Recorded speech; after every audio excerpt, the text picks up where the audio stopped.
everyone, this is Neha. Welcome back to the channel. Hope you all are doing great. तो बच्चा देखो, अभी तक हम लोगों ने बीएसटी के हमारे 9 चैप्टर्स कंप्लीट कर लिए. लास्ट क्लास में हम लोगों ने करा था हमारा चैप्टर नंबर 9 फाइनेंशियल मैनेजमेंट. अब आज से हम लोग स्टार्ट कर रहे हैं हमारा chapter number 10 financial markets. And I request, अगर ये चैप्टर आपको अच्छे से पढ़ना है तो इसके लिए आपका चैप्टर नंबर 9 क्लियर होना चाहिए. तो पहले पिछले चैप्टर को अच्छे से पढ़ लो, सारी वीडियोस देख लो, न्यूमेरिकल कर लो, देन इस चैप्टर को स्टार्ट करना. सेकंड थिंग, देखो जितने भी नोट्स मैं यहाँ पर यूज कर रही हूँ ये सारे नोट्स मैंने आपकी एनसीईआरटी से बनाए हैं. सो अगर आप एनसीईआरटी फॉलो कर रहे हो then this year playlist is for you. आप इस साल की प्लेलिस्ट फॉलो कर सकते हो. इनफैक्ट मेरा सजेशन भी यही है कि बीएसटी के लिए देखो, आपको पता है वैसे भी एक बार एनसीईआरटी रीड करना मस्ट है, तभी केस स्टडीज सॉल्व होंगी. तो इस साल की प्लेलिस्ट को फॉलो करो. लेकिन अगर आप कोई दूसरी रेफरेंस बुक पूनम गांधी वगैरह फॉलो कर रहे हो तो आप मेरी लास्ट ईयर वाली प्लेलिस्ट से भी पढ़ सकते हो. वहां पर भी आपको डिटेल्ड वन शॉट्स मिलेंगे. सिलेबस हमारा दोनों साल का सेम है, तो वहां से भी आप पढ़ सकते हो, आपकी चॉइस है. हम लोग शुरू करते हैं हमारा चैप्टर नंबर 10 फाइनेंशियल मार्केट्स. शुरू करें. तो देखो चैप्टर की शुरुआत होती है. अच्छा, सबसे पहले मैं आपको इस चैप्टर का सिलेबस बता देती हूँ, क्योंकि यहाँ पर काफी कुछ डिलीट हो चुका है. इस साल डिलीट नहीं हुआ, पिछले 3 साल से कुछ चीजें डिलीटेड हैं जो आपकी एनसीईआरटी के अंदर गिवन है. तो एक बार मैं बता देती हूँ क्या क्या डिलीट हो गया. तो देखो, सबसे पहली बात, फाइनेंशियल मार्केट्स का हमें सिर्फ कॉन्सेप्ट पढ़ना है. फाइनेंशियल मार्केट के फंक्शंस भी आपकी बुक के अंदर गिवन होंगे, लेकिन वो हमारे सिलेबस का पार्ट नहीं है. पहली चीज, फंक्शंस हमें नहीं पढ़ने. देन मनी मार्केट का भी हमें सिर्फ कॉन्सेप्ट ही पढ़ना है, मतलब मीनिंग ही पढ़ना है. मनी मार्केट के अंदर एक बहुत इंपॉर्टेंट टॉपिक है, that is instruments of money market. तो अगेन इंस्ट्रूमेंट्स भी हमारे डिलीट हो चुके हैं, ये भी हमें नहीं पढ़ना. देन कैपिटल मार्केट के अंदर भी, प्राइमरी मार्केट के अंदर एक बहुत इंपॉर्टेंट टॉपिक है, method of flotation of securities in primary market. लिख देती हूं, methods of flotation of securities in primary market. तो ये भी काफी इंपॉर्टेंट टॉपिक है, लेकिन 3 साल पहले डिलीट हो गया था, सिलेबस हमारा सेम है, तो ये 3 टॉपिक्स हमें नहीं पढ़ने. अच्छा देखो, बहुत सारे स्कूल्स में डिलीटेड टॉपिक्स भी पढ़ाए जाते हैं, ऑल्दो आपके बोर्ड एग्जाम्स में नहीं पूछे जाएंगे. तो अगर आपको ये 3 टॉपिक्स पढ़ने हैं तो प्लीज मुझे एक बार कॉमेंट्स में बोल देना. मैं पहले पूरा चैप्टर आपको कंप्लीट कराऊंगी हमारा सिलेबस के अकॉर्डिंग. देन एक लास्ट वीडियो के अंदर मैंने तीनों डिलीटेड टॉपिक्स भी आपके कवर कर दूंगी. अगर आप चाहते हो तो प्लीज एक बार मुझे कमेंट्स में बोल देना. शुरू करें हम लोग हमारा चैप्टर. बाकी ये सिलेबस आपके सामने है.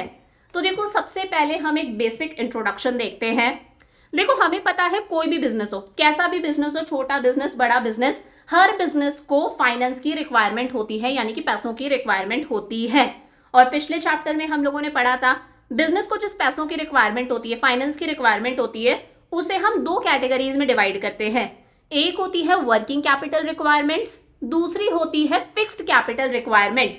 देखो, बिजनेस को अपने डे टू डे एक्सपेंसेस के लिए पैसों की रिक्वायरमेंट होती है, और इस डे टू डे रिक्वायरमेंट को ही बोला जाता है working capital requirement. Ma'am example दे दो. फॉर एग्जांपल, मान लो रॉ मटेरियल परचेज करना है, अपने एम्प्लॉयज को सैलरी देनी है, इलेक्ट्रिसिटी का बिल पे करना है, कुछ मेंटेनेंस वाले एक्सपेंडिचर भी होते हैं. तो ये डे टू डे एक्सपेंसेस है, इनके लिए बिजनेस को पैसों की, फाइनेंस की रिक्वायरमेंट होती है. इस रिक्वायरमेंट को बोला जाता है वर्किंग कैपिटल रिक्वायरमेंट. समझ में आ गया. वहीं बिजनेस को कुछ फिक्स्ड कैपिटल रिक्वायरमेंट भी होती है, बहुत सारे फिक्स्ड कैपिटल एक्सपेंडिचर भी होते हैं. मान लो बिजनेस को कोई मशीनरी परचेज करनी है, कोई बिल्डिंग परचेज करनी है, या फिर टेक्नोलॉजी में पैसा लगाना है, कुछ डाइवर्सिफिकेशन करना है, heavy advertisement, research and development पर पैसा खर्च करना है. बिजनेस अपनी प्रोडक्शन कैपेसिटी को इंक्रीज करना चाहता है, तो इन सब चीजों पर भी खर्चा करना पड़ता है. ये सारे खर्चे किसके अंदर आते हैं? फिक्स्ड कैपिटल रिक्वायरमेंट के अंदर. समझ में आ गया. Business needs finance both for working capital requirements such as purchase of raw material and salaries to its employees, and fixed capital expenditure such as purchase of machinery or building or to expand its production activity. समझ में आ गया. अब इन सब चीजों के लिए business को किसकी रिक्वायरमेंट है? पैसों की रिक्वायरमेंट है. और बिजनेस ये पैसा अलग अलग सोर्सेस से क्या करता है? अरेंज करता है. हम लोगों ने पिछले चैप्टर में पढ़ा था. कंपनी शेयर्स इशू कर सकती है, डिबेंचर्स इशू कर सकती है, पब्लिक से पैसा बोरो कर सकती है, बैंक से पैसा बोरो कर सकती है. तो जो बिजनेस फर्म्स है वो अलग अलग सोर्सेस से पैसा अरेंज करते हैं.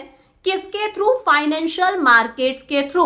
वही लिखा है, business can raise these funds from various sources in different different ways through financial markets. तो यही इस चैप्टर में हमें पढ़ना है कि फाइनेंशियल मार्केट होते क्या है। समझ में आ गया यहाँ तक? अब आते हैं हम हमारे टॉपिक पर कि फाइनेंशियल मार्केट्स क्या है। तो देखो, हम बुकिश लैंग्वेज पर बाद में आएंगे, पहले मैं आपको पूरा कॉन्सेप्ट अच्छे से क्लियर करती हूँ। देखो, किसी भी इकोनॉमी का एग्जाम्पल ले लो, हमारी इकोनॉमी की बात करते हैं। हर इकोनॉमी, हर देश के अंदर दो सेक्टर्स तो होते ही हैं। मैम कौन कौन से? पहला है house hold sector. House hold sector मतलब परिवार। क्या होता है? परिवार। परिवार मतलब आप, मैं, हम सब लोग किसके अंदर आते हैं? हाउस होल्ड सेक्टर के अंदर आते हैं। और दूसरा सेक्टर है हमारा बिजनेस फर्म्स। इसे हम बिजनेस फर्म्स भी बोल सकते हैं, इसे हम प्रोड्यूसर्स भी बोल सकते हैं, कंपनीज वगैरह भी बोल सकते हैं। तो हर इकोनॉमी के अंदर दो सेक्टर्स तो होते ही है, हाउस होल्ड सेक्टर और बिजनेस फर्म्स। और भी सेक्टर्स होते हैं गवर्नमेंट वगैरह, उनकी हम बात नहीं कर रहे। अब देखो क्या होता है, हाउस होल्ड सेक्टर, हम लोग जो हैं, हम ही को सरप्लस यूनिट्स भी बोला जाता है। क्यों बोलते हैं सरप्लस यूनिट्स? क्योंकि बच्चा हमारे पास में एक्स्ट्रा पैसा होता है, हमारे पास में पैसा होता है जिस पैसे को हम बैंक्स वगैरह में डिपॉजिट करवाते हैं। देखा होगा ना, मम्मी पापा बैंक में एफडी करवाते हैं, एलआईसी वगैरह करवा के रखते हैं मम्मी पापा, या फिर हमारे सेविंग बैंक अकाउंट के अंदर पैसा होता है। तो हमारे पास में एक्स्ट्रा पैसा होता है, हम सरप्लस यूनिट्स हैं। हम हमारे पैसे को बैंक में क्या करते हैं बच्चा? डिपॉजिट करवाते हैं। हम लोगों ने हमारे पैसे को बैंक में डिपॉजिट करवाया। अब जो पैसा हमारा बैंक के अंदर रखा हुआ है, बैंक उस पैसे को अपने पास में नहीं रखता। बैंक उस पैसे को क्या करता है? दूसरे लोगों को लोन पर दे देता है। यानी कि बैंक उस पैसे को क्या करता है? लैंड कर देता है। अब लैंड किसको करेगा? बिजनेस फर्म्स को। बिजनेस फर्म्स क्या है? डेफिसिट यूनिट्स है, क्योंकि इनके पास में पैसे की कमी है। कमी क्यों है? क्योंकि देखो, इन्हें अलग अलग असेट्स परचेज करने हैं, मशीनरी खरीदनी है, किसी प्रोजेक्ट में प्रपोजल में पैसा लगाना है, डाइवर्सिफिकेशन करना है, टेक्नोलॉजी अपग्रेड करनी है। सो बिजनेस फर्म्स नीड मनी। तो बैंक उस पैसे को इन बिजनेस फर्म्स को क्या करते हैं? लोन पर दे देते हैं, लैंड कर देते हैं। तो यहाँ पर ये जो बैंक्स हैं वो किसका काम कर रहे हैं? एक लिंक का काम कर रहे हैं, जो किसे जोड़ रहे हैं? हाउस होल्ड सेक्टर को बिजनेस फर्म्स के साथ में जोड़ रहे हैं। समझ में आ गया? हाउस होल्ड सेक्टर को हम क्या बोलते हैं? सरप्लस यूनिट्स, या फिर हम हाउस होल्ड सेक्टर को सेवर्स भी बोल सकते हैं, क्योंकि हम हमारा पैसा क्या कर रहे हैं? सेव कर रहे हैं। बिजनेस फर्म्स क्या है? डेफिसिट यूनिट है, क्योंकि इनके पास में पैसे की कमी है और ये पैसा बोरो कर रहे हैं ना, तो हम बिजनेस फर्म्स को बोरोवर्स भी बोल सकते हैं। क्या बोल सकते हैं? बोरोवर्स। समझ में आ गया? तो एक तो बैंक क्या कर रहे हैं? लिंक का काम कर रहे हैं। सेम इसी तरह से एक सिस्टम और है जो इस लिंक का काम करता है, उसी सिस्टम को हम बोलते हैं फाइनेंशियल मार्केट्स। बहुत आराम से समझना। बहुत बार ऐसा होता है कि हम लोग किसी कंपनी के शेयर्स परचेज करते हैं। आप लोगों ने देखा होगा पापा मम्मी को करते हुए, वो किसी कंपनी के शेयर्स परचेज करते हैं या फिर बॉन्ड्स परचेज करते हैं, म्यूचुअल फंड्स वगैरह में पैसा लगाते हैं, करते हैं ये सारे काम। तो हम लोग क्या करते हैं? हम इन बिजनेस फर्म्स के क्या करते हैं? शेयर्स वगैरह परचेज करते हैं। अब शेयर क्या है? एक कागज का टुकड़ा ही है ना। मतलब आज की डेट में जब सब कुछ ऑनलाइन हो चुका है, तो वो कागज का टुकड़ा भी नहीं है, सिर्फ आपके मोबाइल के अंदर एक एंट्री है। समझ पा रहे हो? तो हम लोग क्या करते हैं? हाउस होल्ड सेक्टर क्या करता है? बिजनेस फर्म्स के शेयर्स परचेज करता है। तो ये शेयर है, मान लो एक कागज का टुकड़ा है, एक ऑनलाइन एंट्री है। हम लोगों ने एक कागज का टुकड़ा ले लिया, ये ऑनलाइन एंट्री हमें हमारे मोबाइल में दिख रहा है कि हमारे पास में टाटा के इतने शेयर्स हैं, इन्फोसिस के इतने शेयर्स हैं, और बदले में house hold sector business firms को क्या देता है? पैसा देता है, फंड्स देता है। तो ये जो सारा काम हो रहा है, हमारा पैसा बिजनेस फर्म्स के पास में जा रहा है, इस सिस्टम को बोला जाता है फाइनेंशियल मार्केट। ये जो पूरा सिस्टम है ना, जिस सिस्टम के अंदर कंपनीज अपने शेयर्स इशू करती हैं ताकि कंपनी पब्लिक से पैसा ले सके, कंपनी डिबेंचर्स इशू करती हैं, बॉन्ड्स इशू करती हैं, अलग अलग चीजें होती हैं। तो इस पूरे सिस्टम को बोला जाता है फाइनेंशियल मार्केट। फाइनेंशियल मार्केट कोई एक जगह नहीं है, फाइनेंशियल मार्केट पूरा का पूरा मैकेनिज्म है, एक अरेंजमेंट, एक सिस्टम है, जिस सिस्टम के थ्रू हाउस होल्ड सेक्टर का पैसा बिजनेस फर्म्स के पास में जा रहा है, जो सरप्लस यूनिट्स को डेफिसिट यूनिट्स के साथ में जोड़ रहा है, जो सेवर्स को बोरोवर्स के साथ में जोड़ रहा है, ये जो शेयर मार्केट वगैरह ये पूरा का पूरा है, ये क्या है? हमारा फाइनेंशियल मार्केट। समझ में आ गया?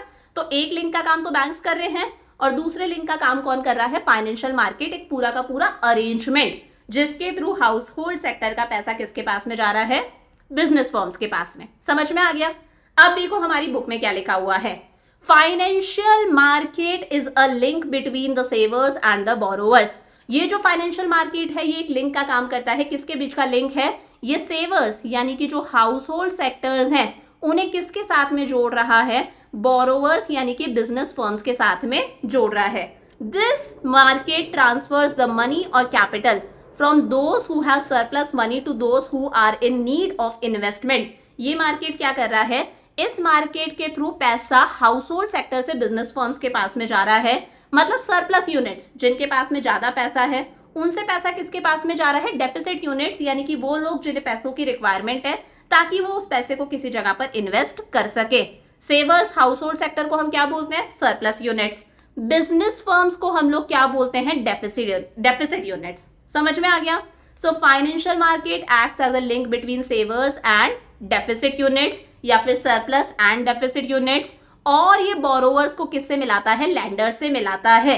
यहां पर बोरोवर्स कौन है, बिजनेस फर्म्स। लैंडर यानी कि जो पैसा दे रहा है, तो लैंडर कौन है, हम लोग यानी कि household savers. It is a market for the creation and exchange of financial assets. बहुत इंपॉर्टेंट बात है, ये एक ऐसा मार्केट है जहां पर फाइनेंशियल असेट्स क्रिएट हो रहे हैं, फाइनेंशियल असेट्स एक्सचेंज हो रहे हैं। मैम फाइनेंशियल असेट्स का मतलब है बच्चा ये जो इक्विटी शेयर्स होते हैं, ये जो बॉन्ड्स होते हैं, डिबेंचर्स होते हैं या फिर म्यूचुअल फंड्स वगैरह होते हैं, इनकी एक वैल्यू होती है ना, पैसे में इनकी एक वैल्यू होती है। इन्हीं सारी चीजों को बोला जाता है फाइनेंशियल असेट्स। तो यहाँ पर फाइनेंशियल असेट्स क्रिएट हो रहे हैं, कंपनी शेयर्स वगैरह इशू कर रही है पब्लिक को। समझ में आ गया अच्छे से फाइनेंशियल मार्केट है क्या। अब देखो हम बात करते हैं फाइनेंशियल मार्केट के फंक्शंस की। अच्छा देखो, मैं आपको वैसे डिलेटेड चीजें नहीं करा रही हूँ, वो मैं एक लास्ट में वीडियो बना दूंगी अगर आप लोग बोलोगे तो। फिर भी मैं फंक्शंस यहाँ पर पढ़ा रही हूँ क्योंकि फंक्शंस देखो पूछे जा सकते हैं, इनडायरेक्टली पूछ सकता है एग्जाम में क्वेश्चन। तो फंक्शंस हम लोग पढ़ेंगे। फंक्शंस क्या है फाइनेंशियल मार्केट के। पहला है mobilisation of savings and channelising them into the most productive uses. Mobilisation का मतलब क्या होता है, मूव करना। क्या होता है, मूव करना। तो यहाँ पर जो सेविंग्स है, हाउस होल्ड सेक्टर की जो सेविंग्स है, वो मूव कर रही है। और वो किसके पास में जा रही हैं, वो बिजनेस फर्म्स के पास में जा रही हैं, ताकि बिजनेस फर्म्स उस पैसे को कहीं ना कहीं इन्वेस्ट कर सकें। मतलब सबसे प्रोडक्टिव जगह वो पैसा काम में आ सके। समझ पा रहे हो। तो यहाँ पर क्या हो रहा है, फाइनेंशियल मार्केट एक सिस्टम है जिसके थ्रू हाउस होल्ड सेक्टर का जो पैसा है, जो सेविंग्स है, वो मोबाइल यानी कि मूव करके किसके पास में जा रही है, बिजनेस फर्म्स के पास में, ताकि वो उस पैसे को इन्वेस्ट कर सकें। So a financial market facilitates transfer of savings from savers to investors. It transfers savings of savers to business units for investment. समझ में आ गया। Mobilisation of savings and channelising them into the most productive uses. Channelising मतलब लगाना।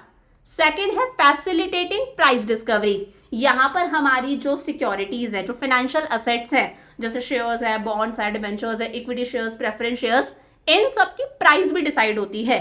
देखो हमें पता है हर चीज की प्राइस कैसे डिसाइड होती है, उस चीज की डिमांड और सप्लाई की हेल्प से। इको में पढ़ा है, हर चीज की प्राइस कैसे डिसाइड होती है, उस चीज की डिमांड और सप्लाई की हेल्प से। ऐसा ही होता है। मैंने कहा ये किसी चीज की डिमांड है, ये किसी चीज की सप्लाई है, ये यहाँ पर इंटरसेक्ट कर रहे हैं, तो ये उस चीज की प्राइस डिसाइड हो गई, ये प्राइस डिसाइड हो गई। ऐसा ही होता है। तो सेम इसी तरह से यहाँ पर भी फाइनेंशियल असेट्स की प्राइस डिसाइड होती है। मैंने कहा मान लो ये किसी शेयर की डिमांड है, किसी भी टाटा के शेयर्स की डिमांड है। मैंने कहा ये टाटा के शेयर्स की सप्लाई है। डिमांड हम लोग करते हैं, हम लोग खरीदते हैं। सप्लाई कौन कर रही है, कंपनी कर रही है। जहां पर ये दोनों इंटरसेक्ट हो गए, ये शेयर्स की प्राइस डिसाइड हो गई। So in financial market households are suppliers of funds. हम तो पैसा दे रहे हैं, किसे दे रहे हैं, बिजनेस फर्म्स को। और बिजनेस फर्म्स क्या कर रहे हैं, उस पैसे की डिमांड कर रहे हैं। लेकिन शेयर्स वगैरह फाइनेंशियल असेट्स के साथ में उल्टा होता है। हम लोग जो हाउस होल्ड सेक्टर्स हैं, वो फाइनेंशियल असेट्स की क्या करते हैं, डिमांड करते हैं। डिमांड करके हम बिजनेस फर्म्स को फंड सप्लाई करते हैं। और बिजनेस फर्म्स हमें क्या दे रही हैं, शेयर्स वगैरह दे रही हैं, तो वो शेयर्स की सप्लाई करते हैं और बदले में उनके पास में क्या आता है, पैसा आता है। और इसी के इंटरैक्शन की हेल्प से हमें पता चलता है कि उस पर्टिकुलर सिक्योरिटी की क्या प्राइस है। समझ में आ गया। थर्ड है providing liquidity to financial assets. Liquidity मतलब जब आप अपने किसी असेट को कैश की फॉर्म में कन्वर्ट कर देते हो, दैट इज लिक्विडिटी। लिक्विडिटी को हिंदी में बोलते हैं तरलता, कि किसी भी आपके असेट को कैश में कन्वर्ट करना। हमारे पास में बहुत सारे फाइनेंशियल असेट्स है। मेरे पास में इन्फोसिस के शेयर्स है, मेरे पास में बजाज के शेयर्स है। मुझे कैश की रिक्वायरमेंट है, तो मैं मेरे शेयर्स को क्या कर दूंगी, फाइनेंशियल मार्केट के थ्रू सेल कर दूंगी। अब फाइनेंशियल मार्केट कोई एक जगह नहीं है। मेरे पास में मेरा फोन है, उसके अंदर एंट्री है कि मेरे पास में बजाज के इतने शेयर्स हैं, I am in need of money, या फिर मुझे लग रहा है कि मेरे शेयर का प्राइस डाउन जा रहा है, तो बहुत सारे बायर्स होते हैं, आप एक क्लिक करके अपने शेयर को सेल कर सकते हो, परचेज कर सकते हो। तो financial market facilitate easy purchase and sale of financial assets. आप आराम से अपने फाइनेंशियल असेट, शेयर्स को, बॉन्ड्स को सेल और परचेज कर सकते हो। जो असेट का होल्डर है वो कभी भी अपने फाइनेंशियल असेट को कैश में कन्वर्ट कर सकता है इस फाइनेंशियल मार्केट के थ्रू। बहुत सारी ऐसी एप्लीकेशंस है, जीरोदा है, ग्रो वगैरह है, पेटीएम मनी है, इनके थ्रू आप आराम से ट्रेड कर सकते हो। आपका बस एक डीमैट अकाउंट होना चाहिए, ठीक है। वो चीजें हम आगे पढ़ेंगे। फोर्थ है reducing the cost of transactions. Financial market आपको सारी इंफॉर्मेशन दे देता है आपके फाइनेंशियल असेट से रिलेटेड कि कौन सा फाइनेंशियल असेट कितने का आ रहा है, ठीक है, उसकी प्राइजेस डाउन जा रही हैं या अप जा रही हैं। जैसे यूट्यूब का आपने एनालिटिक्स देखे होंगे कभी कि किस तरह से ग्राफ चलता है, सब्सक्राइबर्स कब इंक्रीज हो रहे हैं, कब डिक्रीज हो रहे हैं ना। इसी तरह से शेयर्स का भी प्रॉपर ग्राफ होता है कि शेयर की प्राइस इंक्रीज हो रही है, डिक्रीज हो रही है, इंक्रीज हो रही है, डिक्रीज हो रही है। तो यहाँ आपको सारी इंफॉर्मेशन मिल जाती है, तो आपको अलग से अपना टाइम, अपना पैसा, एफर्ट्स लगाने की जरूरत नहीं है। Financial market provides valuable information about securities being traded in the market. तो हमारा टाइम, पैसा और एफर्ट्स बचते हैं, सारी इंफॉर्मेशन हमें मिल जाती है। समझ में आ गया? तो ये हम लोगों ने देख लिया फाइनेंशियल मार्केट होता क्या है और उसके फंक्शंस। अब देखो इंपॉर्टेंट बात आती है कि फाइनेंशियल मार्केट को भी हम दो कैटेगरीज में डिवाइड करते हैं। फाइनेंशियल मार्केट को हम दो कैटेगरीज में डिवाइड करते हैं। पहला है मनी मार्केट और दूसरा आता है हमारे पास में कैपिटल मार्केट। बहुत आराम से समझ लो। मनी मार्केट का मतलब क्या है? मैंने कहा बिजनेस फर्म्स को पैसों की रिक्वायरमेंट है और बिजनेस फर्म्स जो पैसा ले रही है ना, जहां से भी वो पैसा रेज कर रही हैं, चाहे वो बैंक से लोन ले रही हैं, कहीं से भी वो पैसा ले रही हैं, उस पैसे को वो विद इन 1 ईयर क्या कर देंगे? रिटर्न कर देंगे। यानी कि जो भी मैच्योरिटी है वो 1 साल तक की ही है। बिजनेस फर्म्स को पैसों की रिक्वायरमेंट है, उन्होंने लोन वगैरह लिया, कुछ भी लिया, इस पैसे को अगर वो विद इन 1 ईयर रिटर्न कर देंगे, रीपे कर देंगे, मैच्योरिटी 1 साल तक की ही है, 1 साल से ज्यादा आप उस पैसे को यूज नहीं कर सकते, तब वो जिस मार्केट का सहारा लेते हैं उस मार्केट को बोला जाता है मनी मार्केट।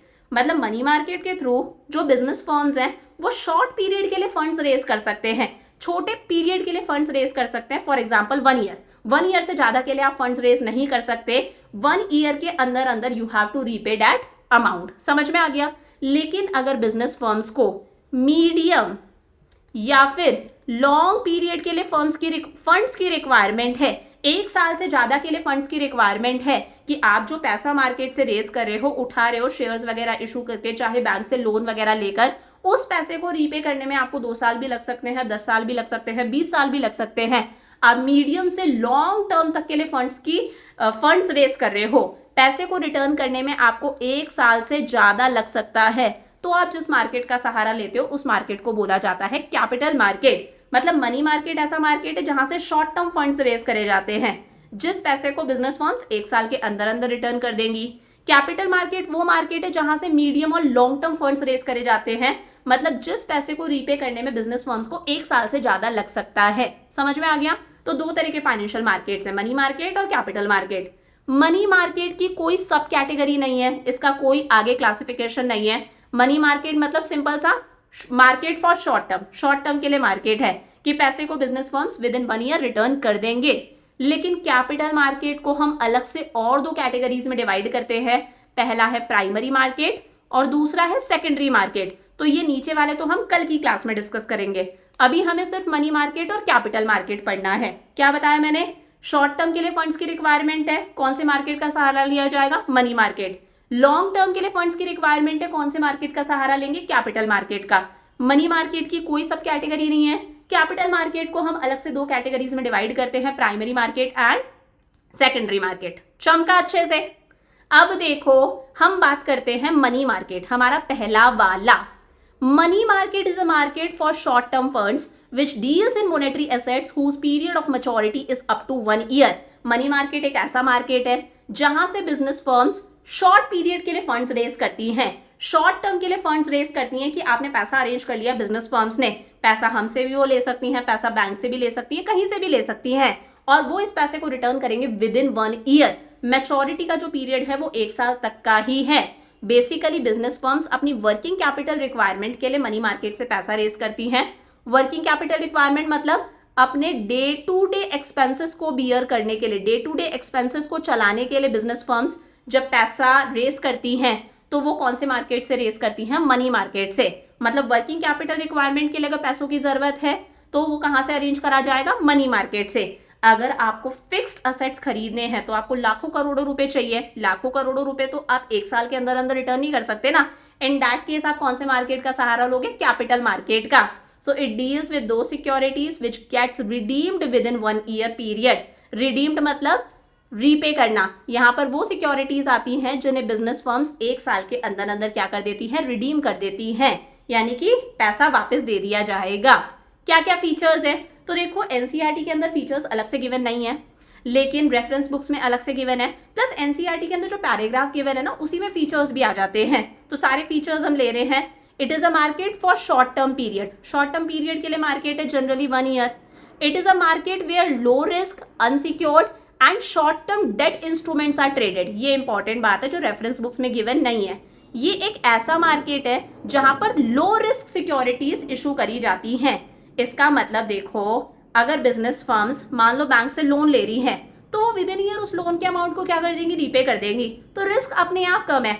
आप विद इन ईयर पैसा रिटर्न कर रहे हो मतलब रिस्क कम है। अगर आप लोन ले रहे हो 5 साल के लिए, 10 साल के लिए, 20 साल के लिए, इन दैट केस रिस्क ज्यादा है, क्योंकि पता नहीं है 10-20 साल बाद में बिजनेस फर्म की कंडीशन कैसी होगी। हो सकता है फर्म लॉस में चल जाए। तो कम पीरियड के लिए लोन लिया है तो रिस्क कम है। अनसिक्योर्ड है, आप लोन ले रहे हो तो आपको कुछ ना कुछ गिरवी रखवाने की रिक्वायरमेंट नहीं है, because you are taking short loan. आप कम पैसों का लोन ले रहे हो, आप कम पीरियड के लिए लोन ले रहे हो, 1 साल के अंदर अंदर आप पैसा रिटर्न कर दोगे, तो आपको कुछ भी कोलेटरल गिरवी रखवाने की जरूरत नहीं है। शॉर्ट टर्म डेट इंस्ट्रूमेंट्स इसमें आ जाते हैं कि शॉर्ट टर्म के लिए आपने पैसा बोरो करा है। डेट मतलब बोरो करा है। मेजर इसमें कौन कौन पार्टिसिपेट करते हैं? तो आप कमर्शियल बैंक से पैसा बोरो कर सकते हो, एलआईसी हो गए, म्यूचुअल फंड्स हो गए, रिजर्व बैंक ऑफ इंडिया, ये इसके अंदर मेजर पार्टिसिपेंट्स हैं।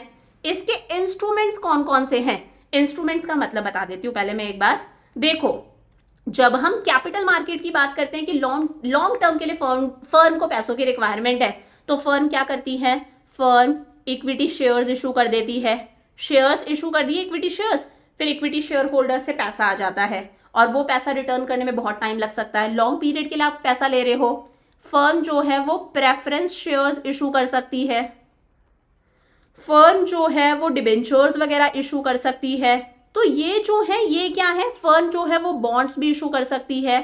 तो ये क्या है? कैपिटल मार्केट के इंस्ट्रूमेंट्स है कि किन किन चीजों की हेल्प से कैपिटल मार्केट के थ्रू पैसा रेस करा जा सकता है। कंपनी जो है वो equity shares, preference shares, debentures, bonds वगैरह इशू करेगी, कंपनी के पास में पैसा आएगा। और हमारे हाथ में क्या है? कागज का एक टुकड़ा, हमारे मोबाइल में एक एंट्री कि हमारे पास में टाटा के शेयर्स हैं, बजाज के शेयर्स हैं, इन्फोसिस के शेयर्स हैं। समझ पा रहे हो? वहीं मनी मार्केट के भी कुछ इंस्ट्रूमेंट्स होते हैं, जैसे एक हो गया कॉल मनी, ठीक है, एक हो गया हमारा commercial paper, commercial bill, treasury bills वगैरह। तो अभी मैंने बताया था मनी मार्केट के इंस्ट्रूमेंट्स हमारे कोर्स के अंदर नहीं है, सिर्फ आपको नाम पता होने चाहिए। मनी मार्केट के इंस्ट्रूमेंट्स हमें नहीं पढ़ने, ऑल्दो अगर आपको पढ़ने तो मैंने बता दिया, मैं लास्ट में एक वीडियो अलग से बना दूंगी डिलीटेड पोर्शन के लिए, अगर आप लोग बोलोगे तो मनी मार्केट के भी कुछ इंस्ट्रूमेंट्स हैं जिनके आपको सिर्फ नाम याद रखने हैं। Call money, commercial bill, commercial paper, treasury bill और सर्टिफिकेट ऑफ डिपॉजिट। जैसे एक इजी सा बता देती हूँ सर्टिफिकेट ऑफ डिपॉजिट कि ये मान लो क्या है? कंपनी है ना, बिजनेस फर्म है, और ये हम है जनरल पब्लिक। तो कंपनी क्या दे देती है? हमें एक सर्टिफिकेट दे देती है, कागज का टुकड़ा है, that is certificate of deposit. हम कंपनी को पैसा देते हैं, हम लोगों ने कंपनी को पैसा दिया, हाउस होल्ड सेक्टर ने कंपनी को पैसा दिया, और बदले में कंपनी हमें एक सर्टिफिकेट दे देती है जिसमें लिखा हुआ है कि कंपनी के पास में आपका पैसा है, आपने कंपनी को पैसा दे रखा है और 4 साल बाद में, 5 साल बाद में कंपनी इस पैसे को रिटर्न कर देगी। मतलब आपने कंपनी को पैसा दिया, आपके पास में एक सर्टिफिकेट आ गया जिसमें लिखा हुआ है कि आपने कंपनी को इतना पैसा दे रखा है और इतने साल बाद में, 5 साल बाद में, 10 साल बाद में कंपनी इस पैसे को रिटर्न कर देगी। जब आप कंपनी को ये सर्टिफिकेट दिखाओगे आपको अपना पैसा मिलेगा विद इंटरेस्ट। तो इस तरह से होते हैं। तो इंस्ट्रूमेंट्स याद रख लो, call money, commercial bill, commercial paper, treasury bill और सर्टिफिकेट ऑफ डिपॉजिट्स। कोई फिक्स्ड लोकेशन नहीं है, ये काम बैंक्स के थ्रू हो सकता है, with help of telephone call हो सकता है, इंटरनेट के थ्रू हो सकता है। तो कोई फिक्स्ड ज्योग्राफिकल लोकेशन नहीं है। समझ में आ गया? सेकंड था हमारे पास में कैपिटल मार्केट। अगर कंपनी को लोन चाहिए मीडियम से लॉन्ग टर्म के लिए, 1 साल से ज्यादा के लिए, कंपनी को पैसा रिटर्न करने में 1 साल से ज्यादा लग सकते हैं, तो कंपनी किसका सहारा लेती है? कैपिटल मार्केट का। The term capital market refers to facilities and institutional arrangement through which long term funds, एक ऐसा अरेंजमेंट है, एक ऐसी फैसिलिटी है जिसकी हेल्प से कंपनी लॉन्ग टर्म के लिए फंड्स रेज करती है। अब कंपनी इस पैसे को डेट से भी रेज कर सकती है, इक्विटी से भी रेज कर सकती है। ये मैंने पिछले चैप्टर में पढ़ाया था। जब कंपनी इक्विटी शेयर्स इशू करके पैसा रेज कर रही है, ठीक है, या फिर कंपनी मान लो प्रेफरेंस शेयर्स इशू करके पैसा रेज कर रही है, जब कंपनी इस तरह की चीजें इशू करके मार्केट से पैसा रेज करती है वो इक्विटी में आता है। लेकिन अगर कंपनी पैसा बोरो करती है, जैसे डिबेंचर्स इशू कर दिए, ये बोरोइंग्स में आते हैं, बैंक से लोन ले लिया लॉन्ग टर्म के लिए, तो अगर कंपनी शेयर्स वगैरह इशू कर रही है वो इक्विटी में आता है। अगर कंपनी पैसा बोरो कर रही है, बोरो मतलब आपको प्रिंसिपल अमाउंट भी लौटाना है प्लस इंटरेस्ट भी देना है, तो वो किस में आता है? डेट के अंदर। It includes all organisations and institutions that provide long term and medium term funds. सारे ऑर्गेनाइजेशंस आते हैं जो मीडियम और लॉन्ग टर्म फंड्स प्रोवाइड करते हैं। अगर आपने ये मूवी देखी है ना, स्कैम, ईयर मैं श्योर नहीं हूँ, 1992 है ना, अगर आपने ये मूवी देखी है ना तो आप थोड़ा सा रिलेट कर सकते हो। इसमें जो भी कुछ होता है ना वो सारी चीजें किसके अंदर आती है? कैपिटल मार्केट के अंदर आती है। लाला रिस्क है तो इश्क है। और एक बार मेरे कहने पर देखना जरूर, ताकि थोड़ी सी चीजें प्रैक्टिकली आपको समझ में आने लगे। उसके बाद में जब आप बड़े होगे, जब आप ट्रेडिंग करोगे, शेयर मार्केट में पैसा लगाओगे, तब आपको और चीजें अच्छे से क्लियर होंगी। तो देखो इसके फीचर्स क्या क्या है। फीचर्स अगर आपके एनसीईआरटी में गिवन नहीं है लेकिन पैराग्राफ में गिवन है। Link between savers and investment opportunities. हमारा सेवर्स का पैसा, हाउस होल्ड सेक्टर का पैसा किसके पास में जा रहा है? बिजनेस फर्म्स के पास में, वो उस पैसे को इन्वेस्ट करते हैं। लॉन्ग टर्म इन्वेस्टमेंट है, हम लोगों ने हमारा पैसा लंबे समय के लिए लगा दिया। मैंने अगर म्यूचुअल फंड्स में पैसा लगा रखा है, एसआईपी वगैरह कर रखी है, तो वो 1 साल तक के लिए थोड़ी ना करी है, मैंने करी है यार, कर दी, चलो भाई पैसा पड़ा रहेगा, 10-10, 15-15 साल के लिए कर दी। समझ में आ रहा है? यहाँ पर इंटरमीडियरीज का यूज होता है। डिटर्मिनेंट ऑफ कैपिटल फॉर्मेशन, इससे देश में कैपिटल फॉर्म हो रही है, यानी कि देश में इन्वेस्टमेंट हो रही है। थोड़े बहुत गवर्नमेंट के रूल्स रेगुलेशंस होते हैं, स्पेशली शेयर बाजार की अगर हम बात करें तो हमें किसके रूल्स फॉलो करने हैं? सेबी के, securities and exchange board of India. One by one देखो। पहला है link between savers and investment opportunities. इस कैपिटल मार्केट के थ्रू हमारा पैसा, सेवर्स का पैसा किसके पास में जाता है? एंटरप्रेन्योरियल बोरोवर्स, यानी कि कंपनीज के पास में जाता है, वो उस पैसे को कहीं ना कहीं इन्वेस्ट करते हैं। Deals in long term investment, हम हमारा पैसा लगा रहे हैं मीडियम से लॉन्ग टर्म के लिए। अगर मैंने किसी कंपनी के शेयर्स खरीदे हैं, कई बार हम ऐसा करते हैं, मान लो किसी आईपीओ में पैसा लगाया, ठीक है, तो इस सिचुएशन में देखते हैं यार अच्छा गेन हो गया तो 2-3 दिन में पैसा निकाल लेते हैं। मैं उसकी बात नहीं कर रही, मेरे को कोई बढ़िया कंपनी मिल गई, मान लो मेरे को टाटा के शेयर्स अलॉट हो गए, तो ऐसे शेयर्स को मैं बेचूंगी नहीं, ऐसे शेयर्स को मैं अपने पास में रखे रखूंगी, क्योंकि आज से 5 साल 10 साल बाद में उनकी प्राइसेस बहुत ज्यादा इंक्रीज हो जाएंगी। तो हम मीडियम से लॉन्ग टर्म के लिए पैसा लगा रहे हैं, पैसा कंपनी हमें रीपे करेगी एक लंबे समय बाद में। बीच में इंटरमीडियरीज का यूज होता है, हम डायरेक्टली जाकर कंपनी से शेयर्स नहीं खरीदते बच्चा, ये कंपनी है, हम कंपनी के शेयर्स खरीद रहे हैं, तो हमारे बीच में एक इंटरमीडियरी होता है, बीच में एक पर्सन होता है, एक दलाल होता है जिसका नाम होता है ब्रोकर। तो आजकल ये ब्रोकर का काम बैंक्स कर देते हैं, जैसे पेटीएम मनी हो गया, जीरोदा हो गया, ग्रो वगैरह है, ये ब्रोकर्स है, इनके थ्रू हम शेयर्स परचेज करते हैं। तो कैपिटल मार्केट बहुत सारे इंटरमीडियरीज यानी कि ब्रोकर्स, अंडरराइटर्स का यूज करता है, जिनके थ्रू हम किसी भी कंपनी के शेयर्स परचेज और सेल करते हैं। Determinant of capital formation, capital market offers attractive opportunities to those who have surplus funds so that they invest more and more in capital market and are encouraged to save more for profitable opportunities। ये जो capital market है ये हमें बहुत सारी investment opportunities दे रहा है कि हम इस कंपनी के शेयर्स खरीद सकते हैं, इस कंपनी के बॉन्ड्स खरीद सकते हैं, इन म्यूचुअल फंड्स में पैसा लगा सकते हैं, एसआईपी कर सकते हैं। तो हमारे पास में बहुत सारी इन्वेस्टमेंट अपॉर्चुनिटीज हैं, हम ऐसी जगह हमारा पैसा लगाते हैं जो सबसे ज्यादा प्रॉफिटेबल हो। तो देश में कैपिटल फॉर्म हो रही है, यानी कि इन्वेस्टमेंट हो रहा है, कैपिटल फॉर्मेशन मतलब इन्वेस्टमेंट हो रही है। Capital market operates freely, capital market freely operate करते हैं, लेकिन थोड़ी बहुत गवर्नमेंट रूल्स रेगुलेशंस फॉलो करने पड़ते हैं। स्पेशली जो स्टॉक एक्सचेंज है, यानी कि जो शेयर बाजार है, पूरा हमारा शेयर मार्केट है, उसे किसकी गाइडलाइंस फॉलो करनी पड़ती है? SEBI, securities and exchange board of India की गाइडलाइंस फॉलो करनी पड़ती हैं। ये इंपॉर्टेंट बात है, समझ में आ गया कि ये जो ब्रोकर है ये हमारे साथ में कोई धोखाधड़ी नहीं कर सकता, हम जो इन्वेस्टर्स हैं हमारा इंटरेस्ट हमेशा प्रोटेक्ट रहे, हमारे साथ में कोई घपलेबाजी कोई फ्रॉड ना हो, ये सेबी मेक श्योर करता है। समझ में आ गया। एक छोटी सी बात दे रखी है, एक आइडियल कैपिटल मार्केट कौन सा होता है, where finance is available at reasonable cost, जहां पर कंपनी पैसा अरेंज कर सकती है, फाइनेंस अरेंज कर सकती है रीजनेबल कॉस्ट पर, बहुत ज्यादा खर्चा नहीं हो रहा, जिसके थ्रू इकोनॉमिक ग्रोथ, हमारे देश की ग्रोथ भी होती है। एक ऐसा कैपिटल मार्केट जहां पर फ्री, फेयर और कॉम्पिटिटिव और ट्रांसपेरेंसी हो, यानी कि फ्रीली हम ट्रेड कर सकते हैं, फेयर है, कोई घपलेबाजी नहीं है, कॉम्पिटिशन है, ट्रांसपेरेंसी है, कुछ छुपा हुआ नहीं है हमसे। Must provide sufficient information to investors, हम इन्वेस्टर्स जो अपना पैसा लगा रहे हैं हमारे पास में सफिशिएंट इन्फॉर्मेशन होनी चाहिए about the type of securities available. Securities मतलब ये शेयर्स वगैरह, बॉन्ड्स वगैरह, इनकी कितनी प्राइस है, इसकी प्राइस में कितने फ्लक्चुएशंस आ रहे हैं, शेयर प्राइस कब इंक्रीज हो रहा है, कब डिक्रीज हो रहा है। मस्ट एलोकेट कैपिटल प्रोडक्टिवली, हम हमारा पैसा ऐसी जगह पर लगाएं, ऐसी कंपनी को हम पैसा दें जो कंपनी उस पैसे को अच्छी जगह इन्वेस्ट करके ग्रो करे। कंपनी ग्रो करेगी, देखो हम कहीं पर हमारा पैसा लगा रहे हैं, शेयर्स वगैरह खरीद रहे हैं, हमने किसी कंपनी को हमारा पैसा दिया तो कंपनी उस पैसे को क्या करती है, कहीं पर इन्वेस्ट करती है, किसी प्रपोजल प्रोजेक्ट में पैसा लगाती है, जिससे देश का जीडीपी बढ़ता है, हमारी इकोनॉमिक ग्रोथ होती है। समझ में आ गया। तो देखो हम लोगों ने आज क्या क्या पढ़ा, हम लोगों ने फाइनेंशियल मार्केट देखा, उसके फंक्शंस देखे, क्लासिफिकेशन में मैंने आपको मनी मार्केट और कैपिटल मार्केट दोनों पढ़ा दिए, दोनों के फीचर्स भी मैंने आपको पढ़ा दिए है ना, दोनों के फीचर्स हम लोगों ने देख लिए।